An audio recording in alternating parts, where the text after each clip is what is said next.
Very good morning to all my students. I once again welcome you all to my study channel.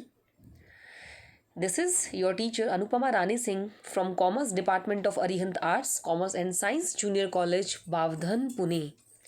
I am here to teach topics from Standard 12th Commerce and my subject is Organization of Commerce and Management. These days I am teaching you the topics from chapter number 1, that is Principles of Management. So let's see the content part. What will be there in today's content? So as you know that we are going through principles of scientific management. Even in the last lecture I had explained you about the 3 principles of scientific management. The first one was science, not rule of thumb. Then harmony, not discord. Like there were 3 principles. Mental revolution, these were the 3 principles which we had already studied in the last session. Now in this session we will cover the next 3 principles. The 4th principle is cooperation, not individualism. The 5th principle is division of responsibility. And the 6th principle is development of employer and employee for greater efficiency and maximum prosperity. So let's begin with the principles. First of all, I would like to revise the things again. Like, who is the father of scientific management? The father of scientific management is Frederick Winslow Taylor. एक बार revision करना ज़रूरी है so that हम चीज़ों को remember कर सके. सो FW टेलर का फुल फॉर्म है फ्रेडरिक विंस्लो टेलर और उन्हें साइंटिफिक मैनेजमेंट का फादर भी कहा जाता है. He is regarded as a father of scientific management. This definition was also there in the previous slide. ये पुरानी स्लाइड में भी मैंने डेफिनेशन डाली थी. इसको डालने का सिर्फ एक ही कारण था कि इसे एग्ज़ाम में लिख कर आना है एज इट इज़ और ये बहुत ज़रूरी है. Definition given by FW Taylor was कि साइंटिफिक मैनेजमेंट मतलब knowing what you want men to do exactly. आपको पता होना, मतलब मैनेजमेंट को ये पता होना चाहिए कि वो अपने लोगों से क्या करवाना चाहते हैं एंड देखना कि वो उनके लोग हर चीज़ को बेस्ट तरीके से कर रहे हैं या नहीं कर रहे हैं, हर चीज़ को चेक भी करना. So this is the definition of scientific management which you have to learn as it is. So these are the 6 principles. 3 principles हमने पिछले स्लाइड्स में ही कंप्लीट कर लिए थे, the first, second and the third one. Now in this session we will be focusing more on the 4th, 5th and 6th. The 4th is cooperation, 5th one is division, and the 6th one is development. So let's begin with the 4th principle of management. It says there should be cooperation, not individualism. Cooperation का मतलब आपसी सहयोग करना. किसी भी business organisation में सभी को एक दूसरे का सहयोग करना चाहिए, एक दूसरे की मदद करना चाहिए, तभी कोई काम अच्छे ढंग से पूरा किया जा सकेगा. लेकिन अगर हर इंसान सिर्फ खुद के बारे में सोचेगा या किसी सिंगल पर्सन के बारे में सोचेगा, सिंगल इंडिविजुअल के बारे में सोचेगा, तो फिर वहाँ पर काम अच्छे ढंग से पूरा नहीं होगा. Otherwise that situation will become a selfish kind of situation. So FW Taylor के हिसाब से चौथा सिद्धांत ये कहता है कि किसी भी ऑर्गेनाइजेशन में केवल अकेले के बारे में ना सोचते हुए आपसी सहयोग के बारे में सोचना चाहिए. The first point says this principle emphasis on mutual cooperation between work force. लोगों के बीच में आपसी सहयोग होना चाहिए, आपसी भाईचारा होना चाहिए. और वो लोग कौन कौन हैं? वो है एम्प्लॉयज़ और वहाँ का मैनेजमेंट. इन दोनों के बीच में कोऑपरेशन होना बहुत ज़रूरी है. सब एक दूसरे को मिलकर मदद करें तभी ऑर्गेनाइजेशन आगे बढ़ेगा. Due to cooperation, trust, team spirit etcetera, internal competition will turn into healthy working environment. जब आपस में कोऑपरेशन होगा, सहयोग होगा, तो आपस में ट्रस्ट भी रहेगा, साथ साथ टीम स्पिरिट भी आएगी, सब लोग टीम में रहकर काम करेंगे, तो वहाँ का जो इंटरनल कंपटीशन है, जो आपस में जो कंपटीशन चलता है एक दूसरे के साथ, it will turn into healthy working environment.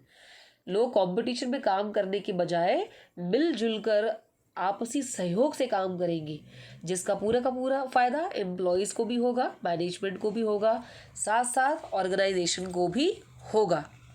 The third point says management should always consider the suggestions given by the employees in decision making process. किसी भी बिजनेस ऑर्गेनाइजेशन का जो मैनेजमेंट है, उन्हें हमेशा अपने एम्प्लॉयज़ के सुझावों को कंसिडर करना चाहिए।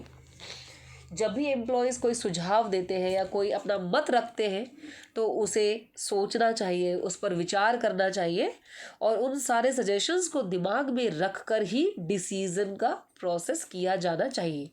So it is a good point अगर एम्प्लॉयज़ का सहयोग आपस में लिया जाए तो। Employees should be treated as an integral part of the organization in all respects.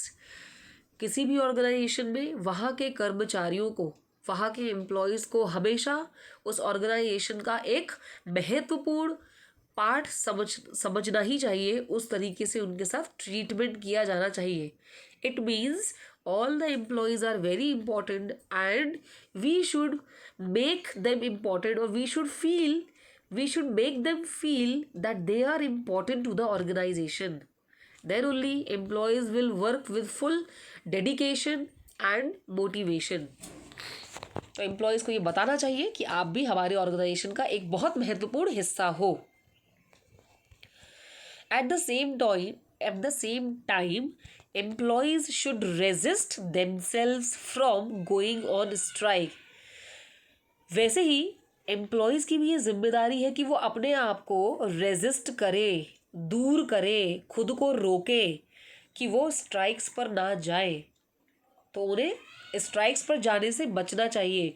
साथ साथ वो जो अननेसेसरी डिमांड्स रखते हैं अपने मैनेजमेंट से, उस बारे में भी खुद को रोकना चाहिए। इनको भी यहाँ से मैनेजमेंट को ज़्यादा परेशान नहीं करना चाहिए। And the last point under this principle is they should treat each other as two pillars of the organization. Employees और मैनेजमेंट को एक दूसरे को पिलर्स के तौर पर ट्रीट करना चाहिए। जैसे किसी घर को बनाते समय उसके बेस बहुत इंपॉर्टेंट है, उसके पिलर्स बहुत इंपॉर्टेंट होते हैं, क्योंकि जब पिलर्स होंगे तभी वो बिल्डिंग भी खड़ी रहेगी, otherwise that building will collapse. वैसा ही किसी भी ऑर्गेनाइजेशन को चलाने के लिए पिलर्स का होना बहुत ज़रूरी है, और एम्प्लॉयज़ और मैनेजमेंट को एक दूसरे को पिलर्स समझकर ही काम करना चाहिए। Both are equally important and both are equally playing the role to take the organisation ahead. Now we will see the fifth principle of scientific management, that is division of responsibility. जो जिम्मेदारी के काम या जो duties दी गई है वो भी सबको प्रॉपरली डिवाइड करके देनी चाहिए। एम्प्लॉयज़ का काम उनको बताकर देना चाहिए, साथ साथ मैनेजर्स की रिस्पॉन्सिबिलिटी भी उनको डिवाइड करके देनी चाहिए। Now we will see more points. Proper division of work should always be accompanied with division of responsibilities between the managers and the employees. जिस तरह से हम किसी काम को डिवाइड करते हैं, उसके साथ साथ रिस्पॉन्सिबिलिटीज़ का भी डिवीजन करना उतना ही ज़रूरी होता है। जैसे मैनेजर की जिम्मेदारी मैनेजर को पता होनी चाहिए, वैसे ही वहाँ पे काम करने वाले कर्मचारियों को भी अपनी रिस्पॉन्सिबिलिटी सही ढंग से पता होनी चाहिए। Major planning is done by the top and middle level management authorities. जो सबसे इम्पॉर्टेंट प्लानिंग का काम होता है वो करने की जिम्मेदारी टॉप लेवल और मिडिल लेवल वालों को देनी चाहिए। वैसे ही एम्प्लॉयज़ का ध्यान उस काम को पूरा करने पर होना चाहिए। उनका कंसंट्रेशन सबसे ज़्यादा किसी काम को एग्जीक्यूट करने पर होना चाहिए। मतलब जो प्लानिंग टॉप लेवल वालों ने की है उस प्लानिंग को एग्जीक्यूशन में बदलने का काम एम्प्लॉयज़ का है, लोअर लेवल मैनेजमेंट वालों का है। The reporting is done as per the instructions given by their superiors. साथ साथ रिपोर्टिंग भी की जानी चाहिए कि किसी ने कितना काम कर लिया है, कितना बचा है। So every reporting should be done with the proper instructions given by the superiors. तो जैसे हमें ऊपर वाले लोग इंस्ट्रक्शंस देते हैं, डायरेक्शन देते हैं, उस हिसाब से हमको रिपोर्टिंग भी करनी चाहिए। Manager should always help, encourage and guide the employees. Manager को हमेशा अपने एम्प्लॉयज़ को मदद करना चाहिए, उन्हें एनकरेज, प्रोत्साहित करना चाहिए, साथ साथ उनको गाइड भी करना चाहिए, उन्हें प्रॉपर रास्ता दिखाना चाहिए कि इस तरीके से आप ये काम पूरा कर पाओगे। And the last point says it helps for best performances of manager as well as employees.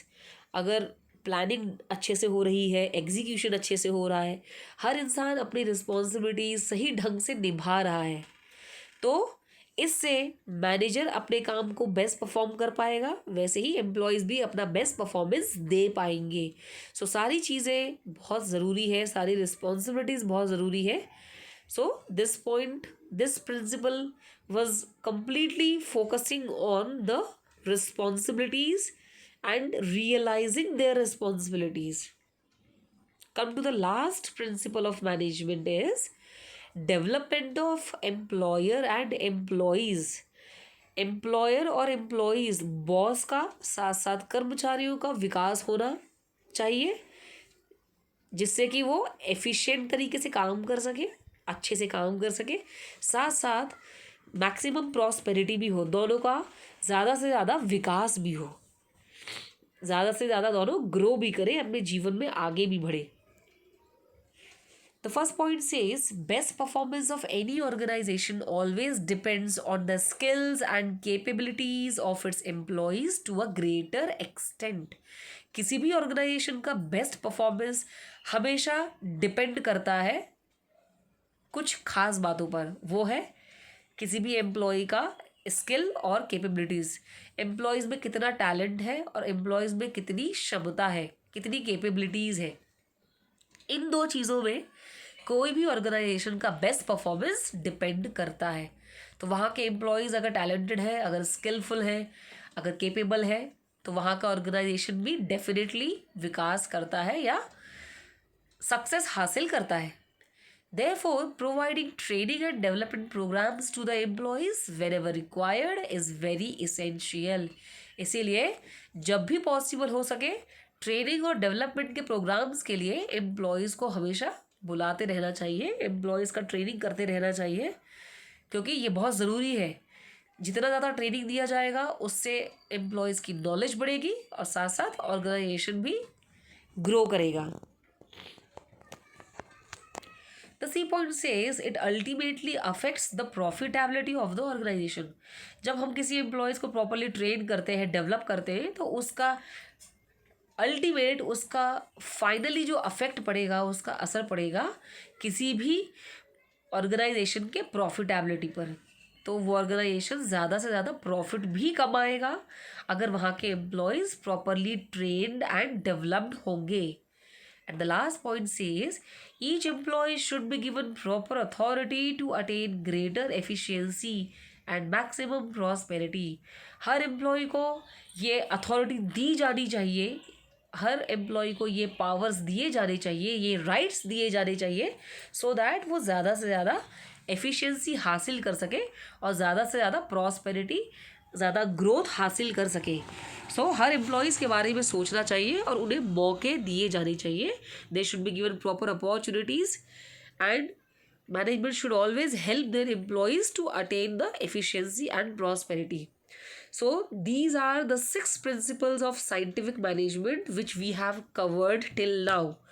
इसके नेक्स्ट स्लाइड में हम लोग कुछ टाइप्स करेंगे और थोड़ा और डिटेल में जानेंगे कि व्हाट इज साइंटिफिक मैनेजमेंट।